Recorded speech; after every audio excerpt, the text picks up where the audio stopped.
All right, hello and welcome to the Middle East Forum Speaker Webinar Series and Podcast. I'm Stacey Roman and I will be moderating this discussion today.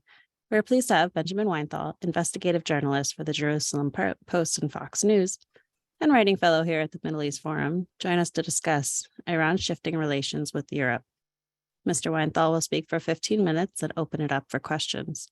Should you wish to ask a question, please use the Q&A box located at the bottom of your screen to type your question.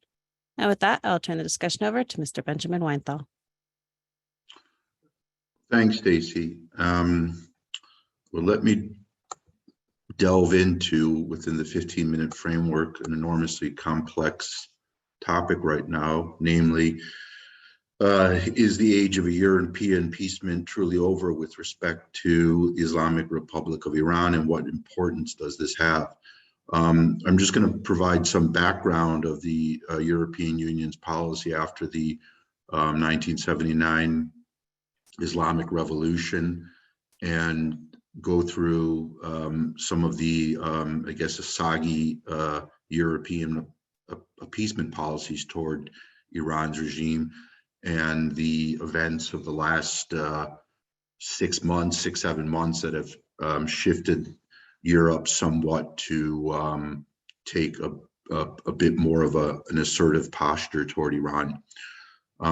So in 1984, the Europeans, specifically the two Central European governments, two post-fascist governments, Austria and Germany, commenced diplomatic relations with Iran, roughly 83 and 84. The German engagement was more important than the Austrian because of the trade involved, and because Germany's the key player on the continent from an economic point of view. And in 1984, Hans Dietrich Gessner, the former foreign minister, also an ex-member of the German Nazi Party during World War II, traveled to Iran to attempt, from the German perspective, at least on paper, to moderate the malign conduct of the 5-year-old revolutionary regime of Khomeini, the founder of the Islamic Republic. And I think an anecdote from the Iranian journalist and public intellectual Amir Tahari sort of captures the climate back then, and I would argue what continued for many decades.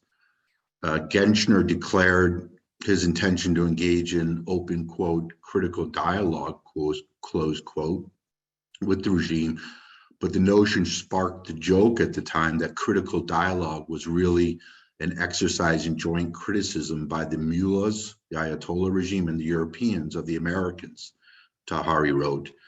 The German foreign minister announced at the time that his dialogue with Iran's rulers was a success in intensifying political relations between West Germany and the Islamic Republic.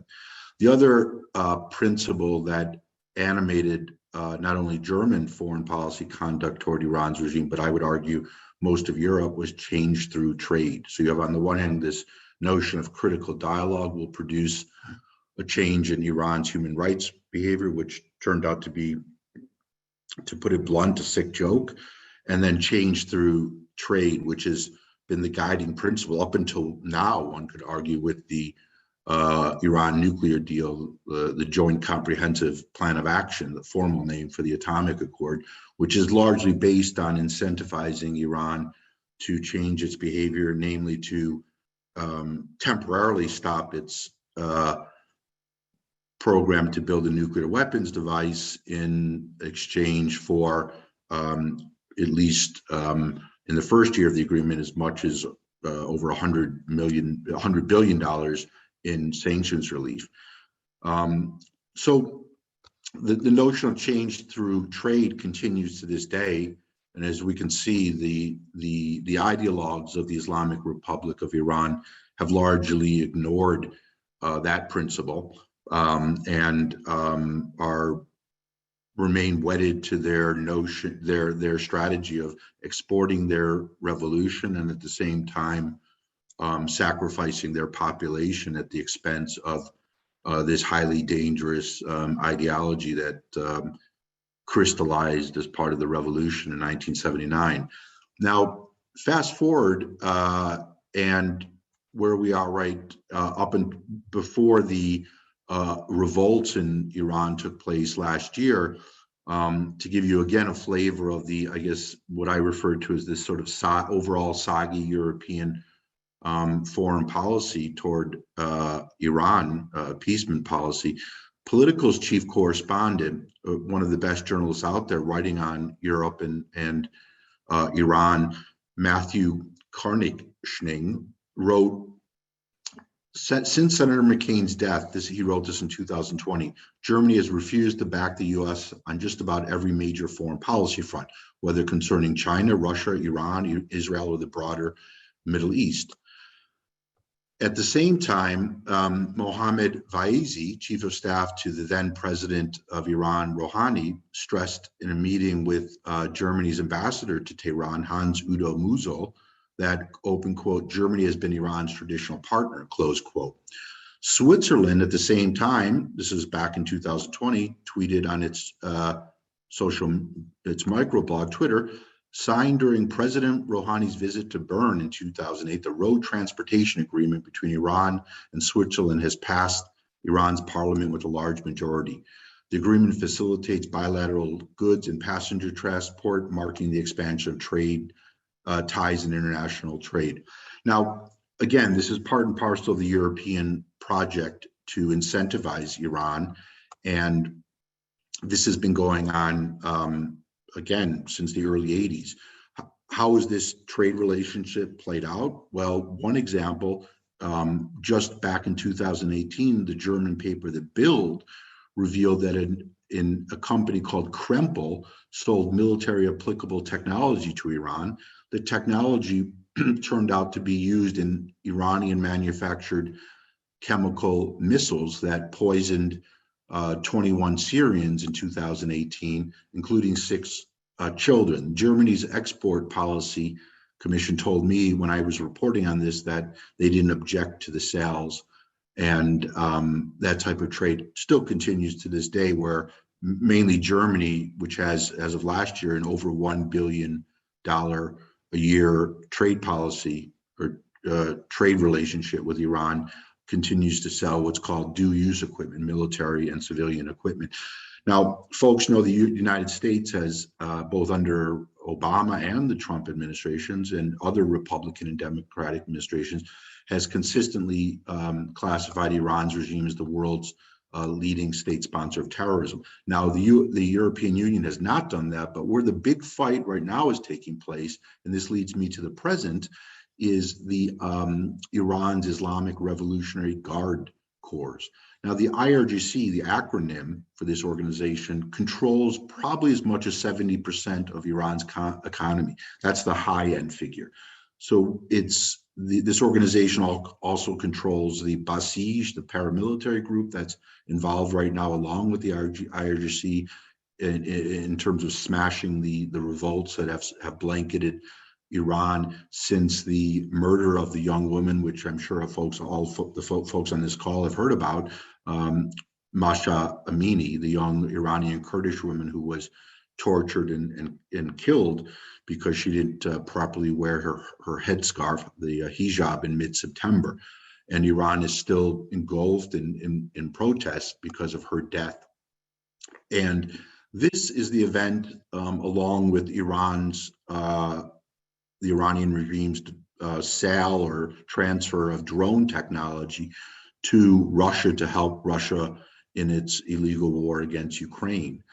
These are the two events that have largely shifted somewhat European Union policy. And I think the key area is the European Union, many of you might have read, in January, almost unanimously passed a resolution calling for the IRGC to be classified as a foreign terrorist organization. Now, that is unimaginable from my perspective a year ago. It would have been literally, I would have thought you're living on a different planet than Earth if you had told me the European Union a year ago the parliament, that is, would recommend to the European Union foreign ministers to classify the IRGC as a foreign terrorist organization. The vote, to give you a sense of how significant this was 598 to 9 with 31 absentees. The U.S. government under the Trump administration has already designated the IRGC as a terrorist organization. The United States is the only government. Where there might be some movement is Britain right now, where there was a parliamentary debate and some movement to designate or prescribe the IRGC as a terrorist organization. However, the Foreign Office in Great Britain is going to great lengths to resist the classification.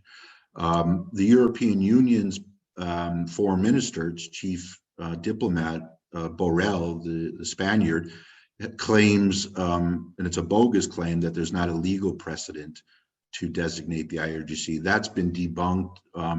If I can provide information for folks who want, after the call, there's a good piece over at the Washington Institute by Matt Levitt on how the EU can and should designate the IRGC as a terrorist group.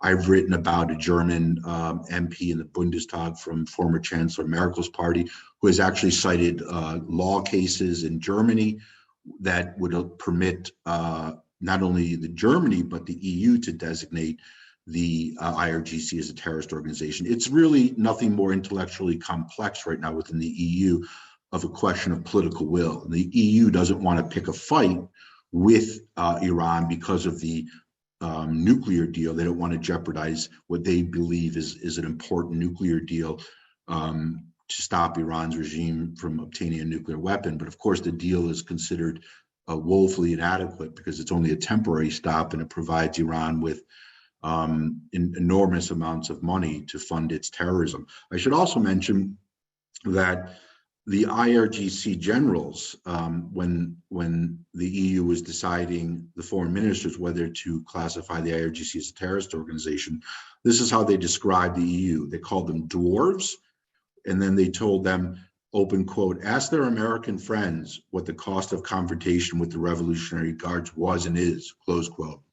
So the IRGC is also taunting the EU, and the EU capitulated. That is the foreign ministers, not the parliament. Now, if the EU is not willing to do it, and I think it's important to get into a plan of action, what can the EU do, or individual member states?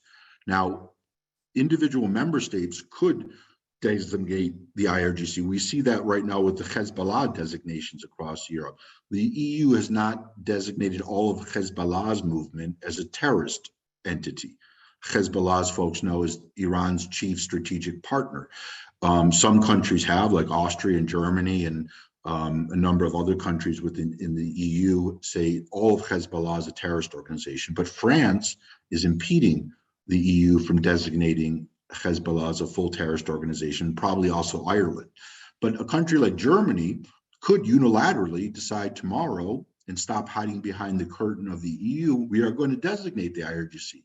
And Germany has actually a legal precedent, even though they don't need this, a court conviction, but they have one when the IRGC retained, and I reported extensively on this in the media, retained a Pakistani man living in Germany, Saeed Mustafa, to collect information on pro-Israel advocates in Germany, France, and elsewhere in Western Europe. The German prosecutors said at the time, the espionage was part of an assassination plot. The Quds Force, an elite branch of the IRGC responsible for its extraterritorial operations, paid Mustafa at least 2,052 euros in July 2015, 2016 to carry out these assassinations. Now, he was convicted.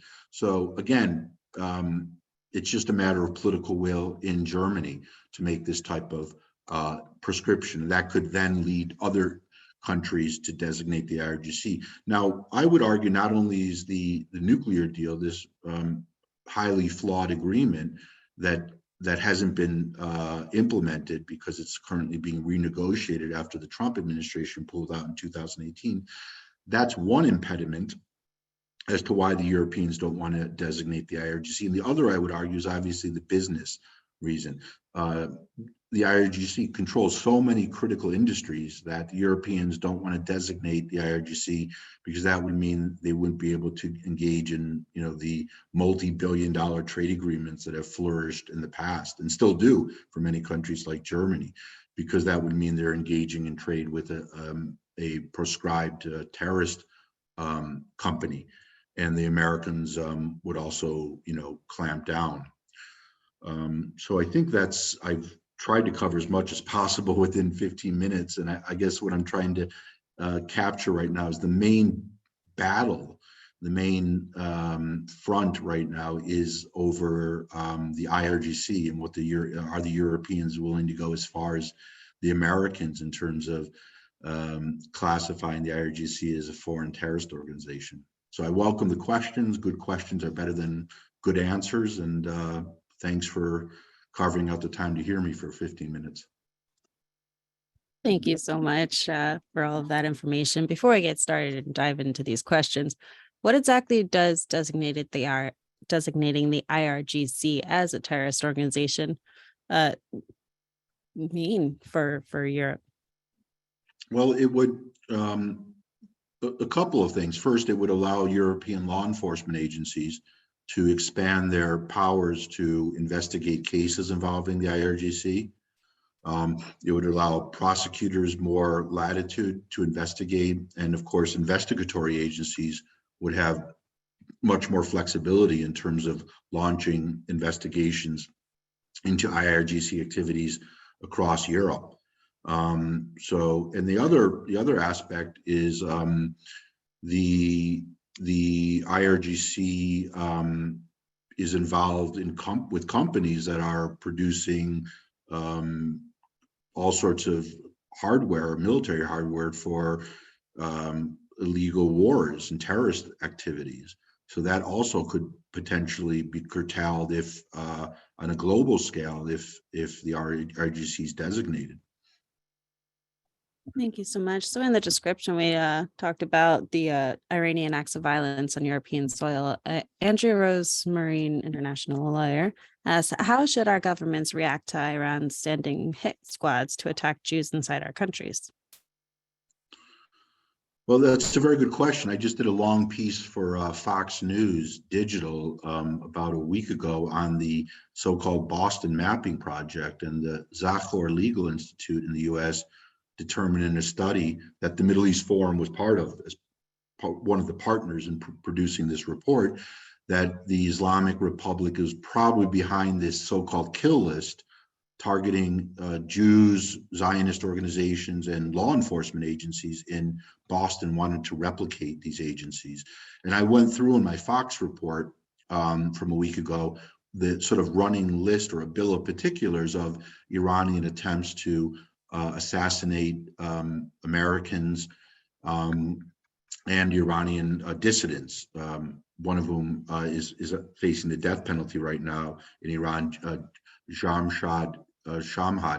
Jimmy Sharmhad from California, and I've written extensively about him.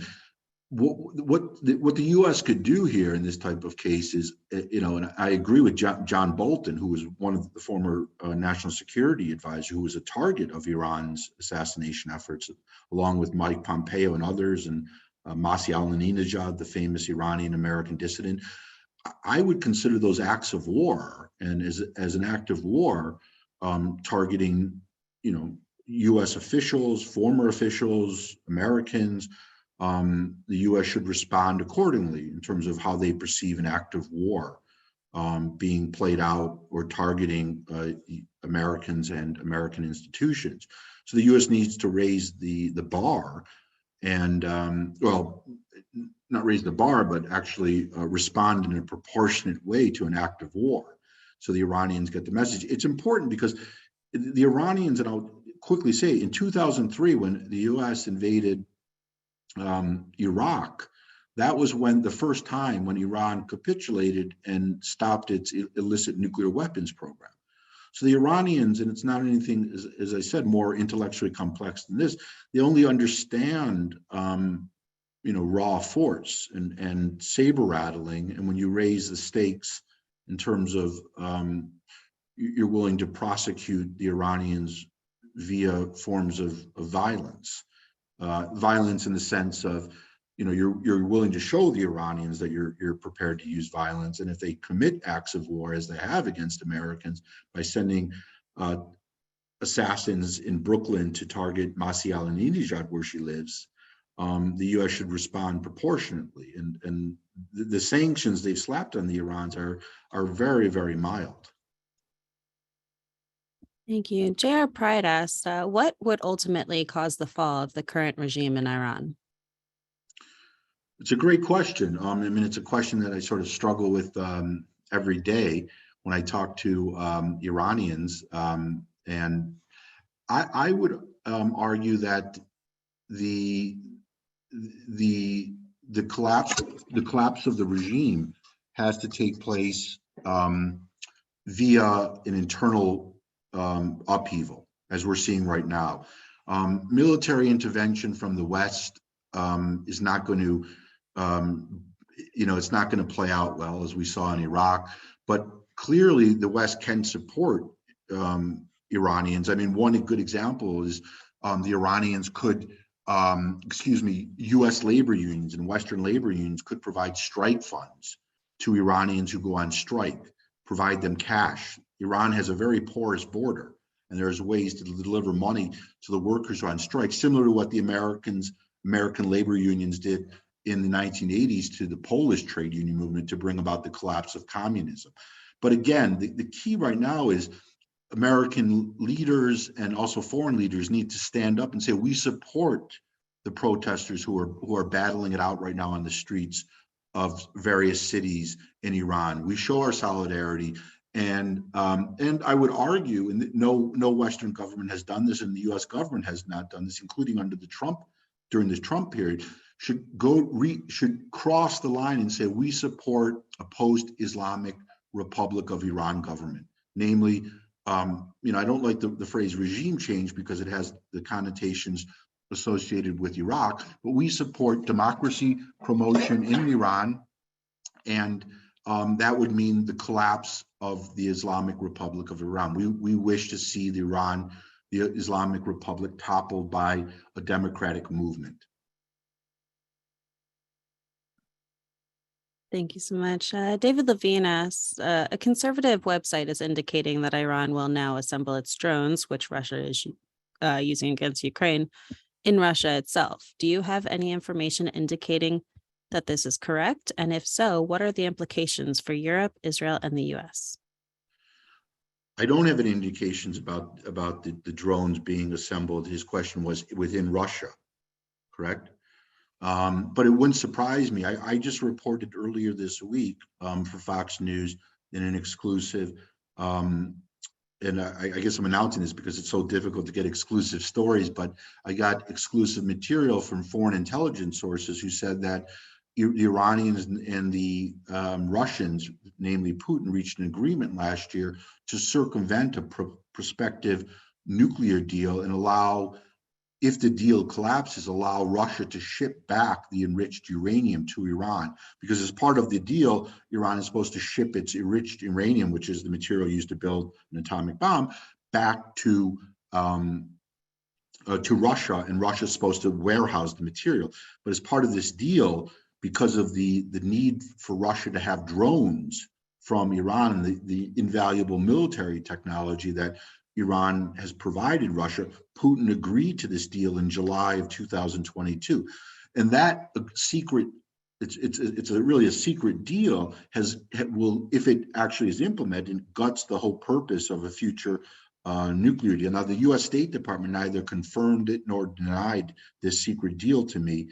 And the Iranian regime, which I was surprised, answered me, and they of course denied it. But the Iranian regime currently denies selling drones to Russia, and that's just a complete fiction.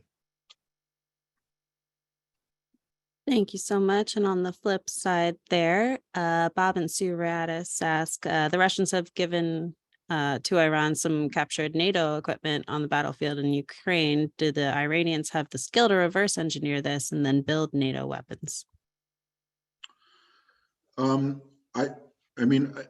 I think yes, with the right. I mean, Iran is.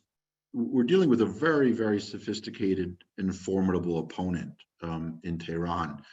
As folks all on this call know, because everyone is knee deep in these questions, I can see in these issues from the questions I'm getting from you folks.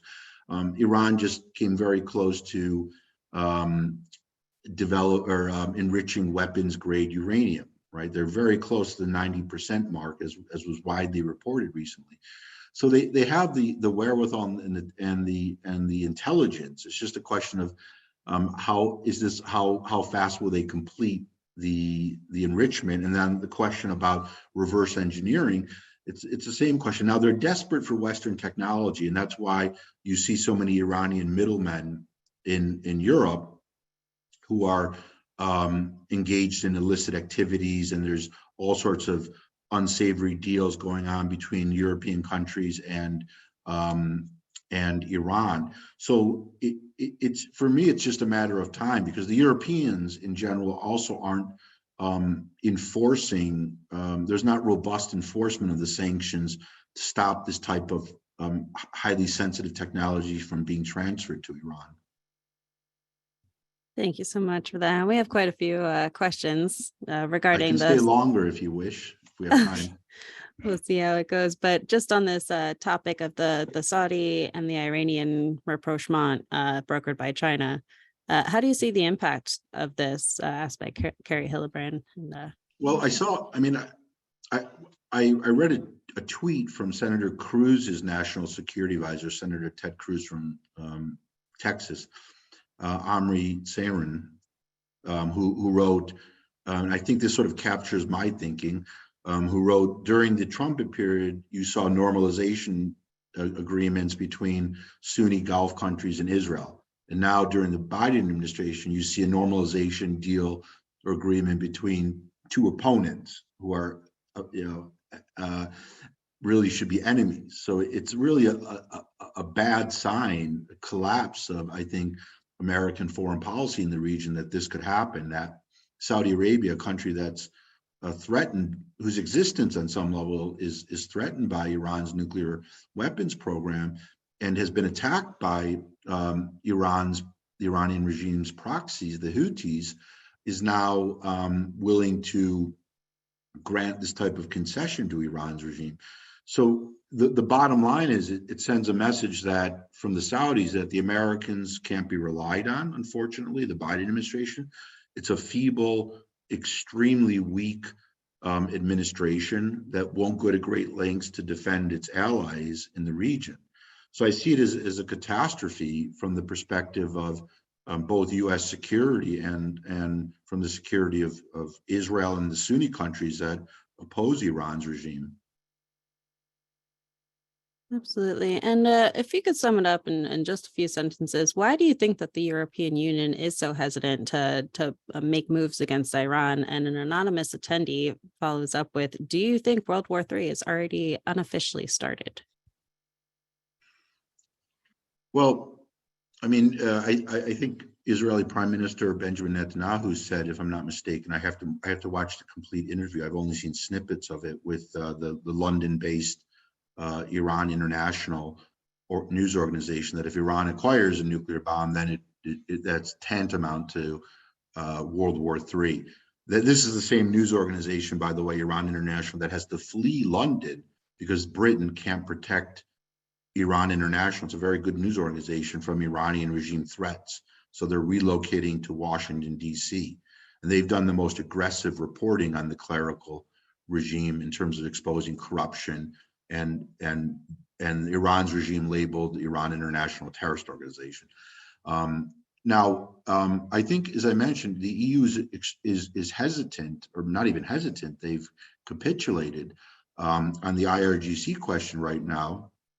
That is the foreign ministers, again, not the parliament, because they don't want to jeopardize what they see as their central foreign policy project, namely the Iran nuclear deal.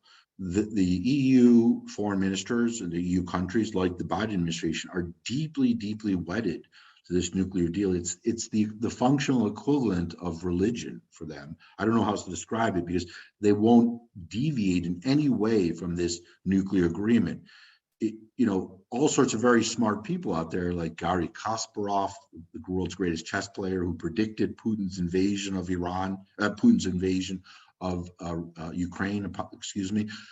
have been urging for years that the Americans and the other Western powers walk away from the Iran nuclear deal. Even before the invasion, he told me, when I interviewed Kasparov, that the West shouldn't be negotiating with Iran over this JCPOA. And that's the feeling among most Iranian dissidents when you talk to them abroad, because it normalizes Iran's regime at a time when Iran is engaged in warfare against Ukraine. The other reason I mentioned earlier is the EU, I believe, doesn't want to designate the IRGC as a foreign terrorist organization, because the stakes are very hard in terms of trade. The IRGC controls as much, I've read some numbers from experts who study the IRGC very intensely, as much as 70% of Iran's economy is controlled by the IRGC. So if you designate the IRGC a terrorist organization, that means future oil and gas deals could be jeopardized. All sorts of trade could be dismantled as a result of this designation.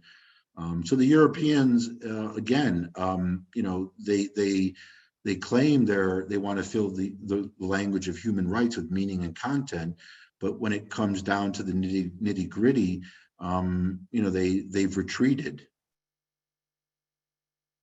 All right. Well, thank you so much. Before we go, can you tell our viewers where we can find some more of your work? Well, I would. The Middle East Forum is very generous to publish or post a number of my articles on the website. I haven't. People keep telling me I should create a website, but I haven't got around to doing that, just because as a deadline journalist, I just find myself coming up trying to gasp for air and coming up for air. But you can go to the Jerusalem Post website. I have my email is there, and you can read. They post most of my articles, and then Fox News has a search engine, and I also I just did a piece that might be of interest for viewers of this podcast on Oberlin College's Mohammed Jafar Mahalati. I know the Middle East Forum did an important segment on the highest ranking former Iranian regime official in the US, Mohammed Jafar Mahalati, who teaches at Oberlin College and was Iran's ambassador to the UN between 87 and 89, and covered up the mass murder of 5,000 Iranian political prisoners in 1988. I just did a piece for the National Post in Canada. It's a large paper there on Mahalati and the connections between McGill University in Canada and Tehran University, and McGill University's cooperation with a university in Iran that calls for the extermination of Israel, and does all sorts of other genocidal activities against Israel and the West. And if you have any questions, I can also I can put my email, I guess, in the chat here. Should I do that, Stacey, or how do you want to proceed? You can, or you can just say it out loud now, and I'll type it in. Okay, I'll type it in. So there's my email at ben@jpost.com. It's with two N's, BENN@jpost.com. So if folks have any information or any other questions, feel or wish to have any articles, I can send them to you. All right. Well, thank you so much. We've come to the close of our webinar. Thank you, Mr. Weinthal, for joining us today. Thanks for having me. Of course. For our viewers, please be on the lookout for our weekly webinar offerings email coming out over the weekend. Thank you all for joining us, and I hope you have a wonderful day. Go on. Bye, Stacey. Bye.